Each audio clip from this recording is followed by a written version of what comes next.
Hi there, I'm Matteo, the Chief Mobile Opinionist here at Tech Travel Geeks. And we've finally got round to wrapping up our Samsung Galaxy A52 5G long-term review. This is the device that I've been using as one of my main smartphones for 6 months. So I've been using this with my Vodafone SIM card, which is a 5G SIM card, and as a 5G smartphone, it's been doing its job very well. So much so that I've left my Vodafone SIM card in it for the 6 months. The Samsung Galaxy A52 5G is a mid-range smartphone. It's not the S series, the flagship series from Samsung. It's the A series, which tends to be the affordable one. That gives you good value all round, and in this case I can definitely confirm that the Samsung A52 5G is a great all-round smartphone, which excels in certain spaces, but we'll go into that in a little bit more detail. Let's rattle through the specifications first. The Samsung Galaxy A52 5G is powered by a Qualcomm Snapdragon 750G chipset. That's a 5G radio compliant Qualcomm chipset, which has an octa-core processor and a pretty powerful graphics processor. That enables you to play games and do some light video editing with no issues whatsoever. That chipset is something that you interface with through Samsung's One UI software. At time of publishing this video, it's Samsung One UI 3.1, Samsung's own version of Android, in this case based on Android 11. That software gets updated regularly by Samsung, and we just had an update earlier today, for example. The Samsung A52 5G has a touchscreen that you interact with to use One UI and Samsung's version of Android. That is a Super AMOLED display. That means that it's a lovely, punchy display with really good colors and, more importantly, a full high definition plus resolution. That means that it's 1080 pixels in width, which is great for not only gaming and using your smartphone for messaging and social media, but more importantly for consuming video in full high definition. So with apps like Netflix, YouTube, Disney+, and Amazon Prime Video, I managed to enjoy video in proper resolution, if not 4K.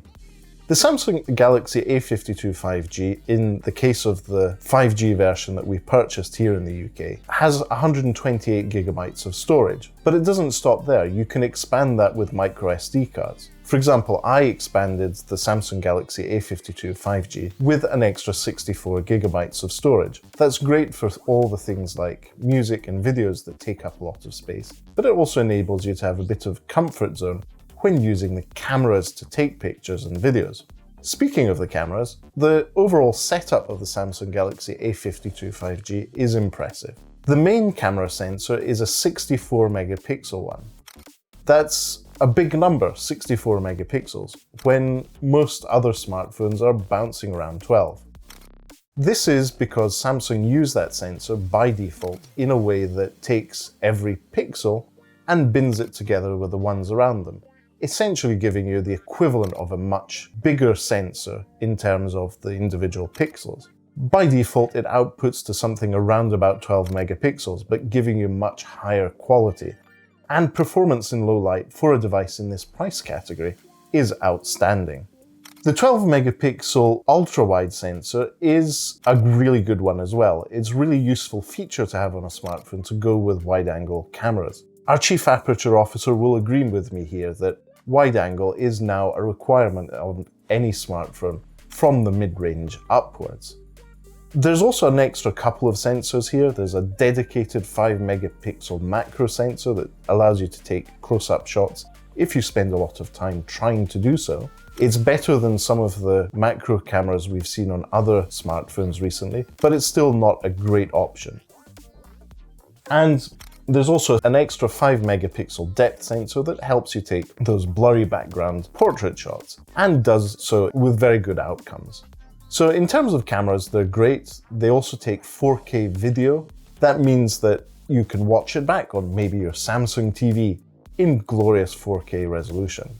Just be aware that you max out at 30 frames per second, so you won't be able to use that to maybe slow down things in editing. But for most people's uses in social media, it's more than enough for taking great quality video.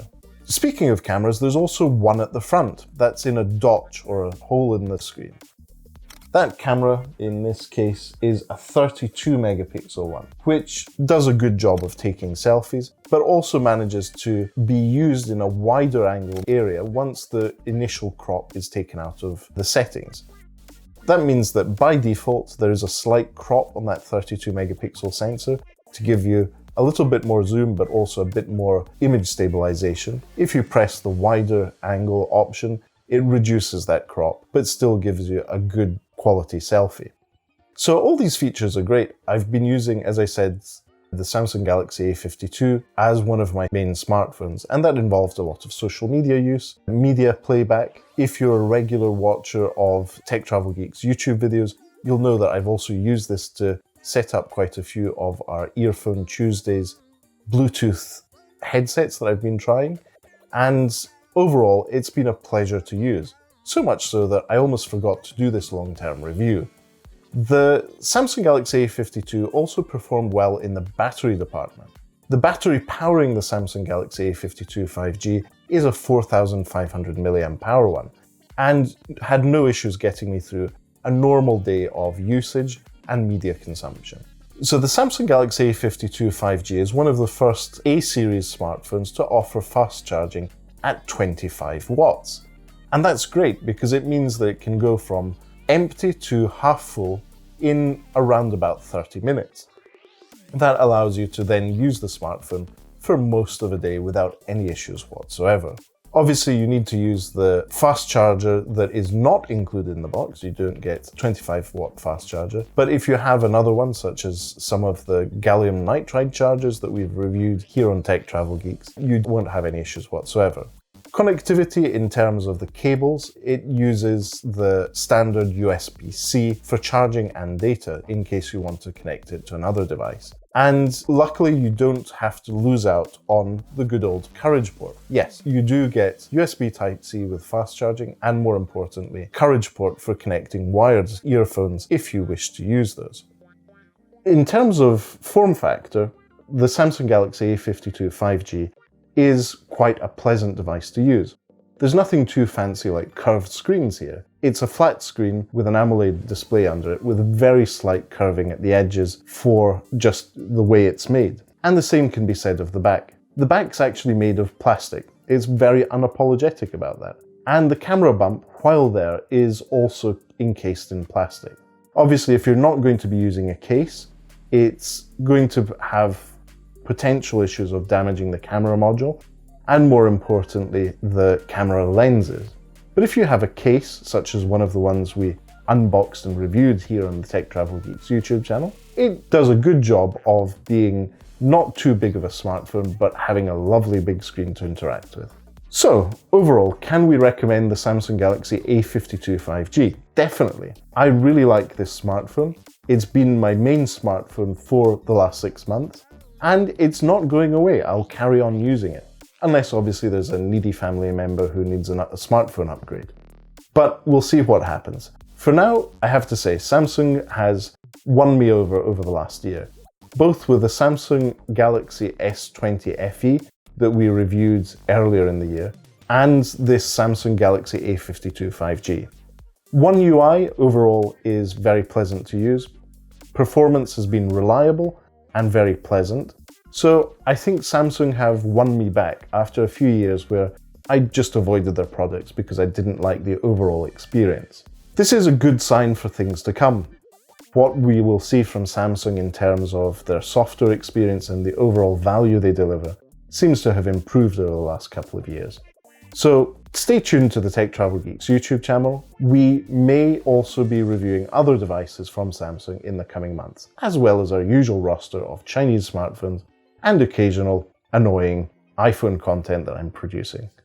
So for now, thanks for watching this review. If you have any further questions, feel free to leave a comment in the section below. And more importantly, if you don't already subscribe to the Tech Travel Geeks here on YouTube, please do.